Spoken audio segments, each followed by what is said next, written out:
Hello, this is Tom Cloud with my bi-monthly precious metals market update. Let's get right to the economic indicators. I've had a lot of calls about particular ones. I kind of just put a group together to touch a little bit on them. First of all, Warren Buffett, one of the wealthiest men in the world, has just come out and says he sees the banking crisis extension that we saw last spring when Silicon Valley and some 4 other banks went under. And of course, according to 2007 and 8, when President Biden was Vice President Biden, he said that we would never bail anybody out of a private banking situation. The bank would bail in. So if you and I have money in the bank, that's their money. We have a lien on it, so to say, but it's not our money. So now, after seeing what happened in the spring, but now it comes up, as Buffett's talking about, is that we're going to see a lot of bank failures coming down the road. Now, how many? 25 to 30, one company says, which is the largest credit company in the world, Moody's, 14,000 employees.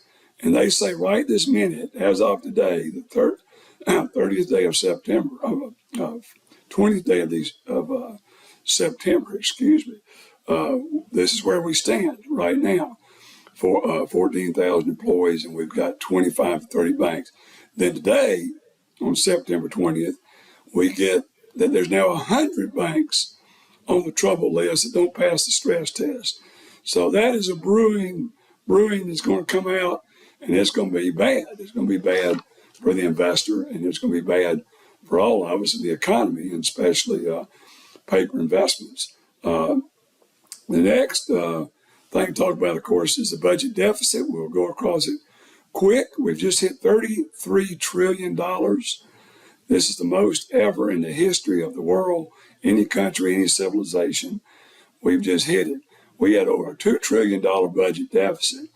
And remember, in 2 weeks, when the fiscal year ends, September 30th, 2023, we're going to have Congress and Senate fighting to try to keep the government open.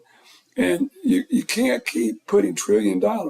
Just think in 2 years, the average interest on our debt has doubled. 4% of 33 trillion. This is already the deficit. It's already there. Is 140 something billion dollars of extra interest on this. So the interest rates are not coming down anytime soon. If they do, it's very little. So what you got to expect is there's going to be some very, very bad situations coming up as they argue about the debt, as they argue about extending it and printing more money and raising the debt ceiling and all that. We know it'll probably get passed, but when it does, you know it's bad. And how about the consumer out there today? Just 3 weeks ago, we get noticed for the first time in the history, there's over $1 trillion of credit card debt. The credit card debt average interest has gone from 15 to over 20% just over the last few weeks. And we now see 62% of the families they're living paycheck to paycheck to paycheck.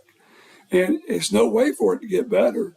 I mean, certainly there can be people that come out better in an environment like this where the wealthy get wealthier. But the driver of any economy and any major growth is the middle class, because there's so many in that area. So you've got to realize that we've got a debt crisis brewing from all different directions. And then certainly inflation. We all know what's happened to inflation, the price of the gas pump going in grocery store. We've gone from less than 2% to over 6%, and we're saying how good that is. We've come from 7% based on an annual basis down to 6%. But once again, that's just 1 month, and then you take it out 12 months based on that. So we think you're going to see a lot of problems there with inflation. And remember, inflation, you can call it getting hit, with your gas bill and your grocery bill, but that's the subproduct. Inflation is the creation of monetary money, fiat currency by decree. and just creating it out of thin air, and it automatically cheapens everything, the value, because you put more money into circulation. And we got some other time going to real depth on this, but that's what's going to happen with this inflation. I think it's going to get worse and worse. And like I said, the byproduct is the rise in prices. The inflation is when you inflate the money supplies. And that's what we're talking about. Now, you've got to start reading people. You look at 2007 and 8, and I had a client the other day, about a month ago, had me look at everything for him. And he just said, he literally is just 14 years later, he stuck with his broker through 2007, 8, 9. And now his broker's telling him to stay in. And everybody he reads is telling him to cut his exposure to paper, to stocks and bonds, and increase his gold. And not just me telling him that, but other people, including the CPA. So you're seeing people don't know what to do, but as I've said many times on this program, I like Ray Dalio, who I think is the top money manager in the world. He's got about $16 billion under management at Bridgewater Associates that he owns and runs. So I think it's when he comes out and says increase your gold holdings for the next quarter, I'd certainly be listening. It's I look out there now and see what Dan Scoggins and I went on a trip here recently to check out warehousing, because that's the key to the future in gold business. It's here now with Basel III and central banks buying gold like it's going out of style, hand over fist. They're buying gold. I've never seen such volumes in my 47 years of sitting here running this little company. I've never seen anything like it. We get more $1 million orders than get 3 or 4 a year, and now we're getting that many a month or more. It's really something that people are catching on to and realize that any problems we've talked about, all these problems we've talked about, and the potential crash of paper money, is it going to be a digital currency that government runs? If it is, 20% haircut, maybe 25% haircut. And if you're sitting in gold when they're making the exchange, you probably make 15 or 20% on that exchange that your buddies that left it in the paper cycle are not going to make. It's a great opportunity. But we think that gold is going to continue, and central banks are going to keep doing it. And then sometime in the near future, maybe this year, probably next year, the year after, you're going to see a currency come on the marketplace backed by Chinese yuan and gold.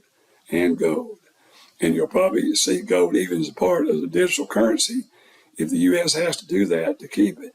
So there's nothing you can do wrong diversifying some into gold. We look for just unbelievable with the central banks buying what they're buying. It's hard to believe.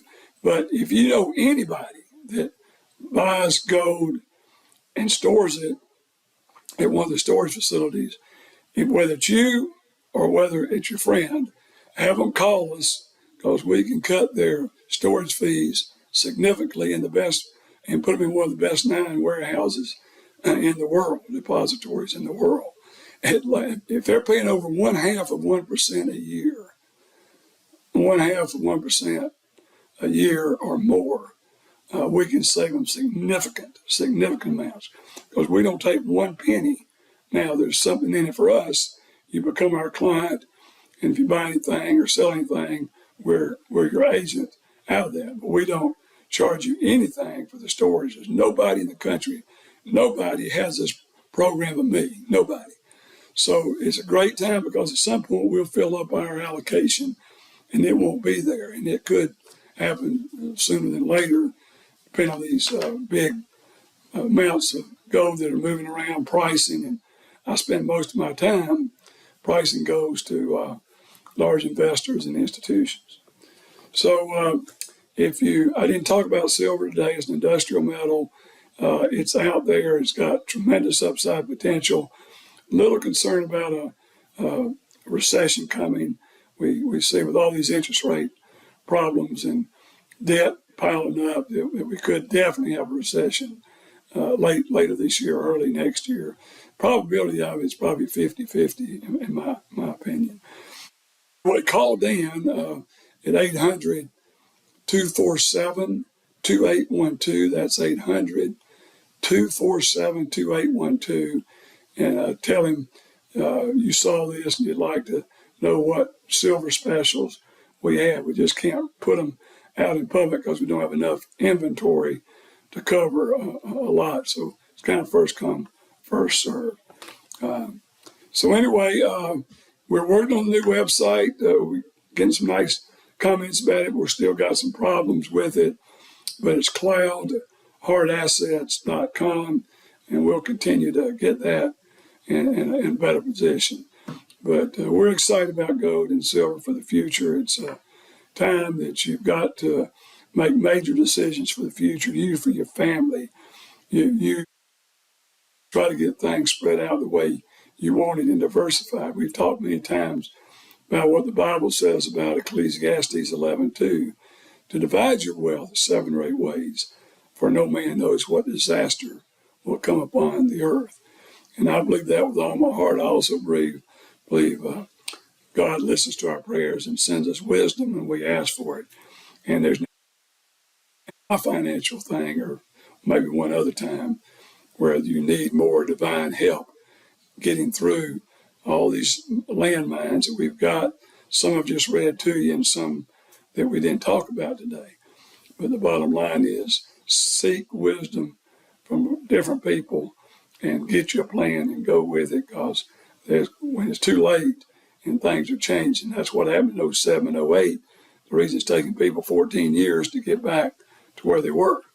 So anyway, with that, I'll shut up and get off of here. So with this bi-monthly precious metals market update, this is Tom Cloud signing out.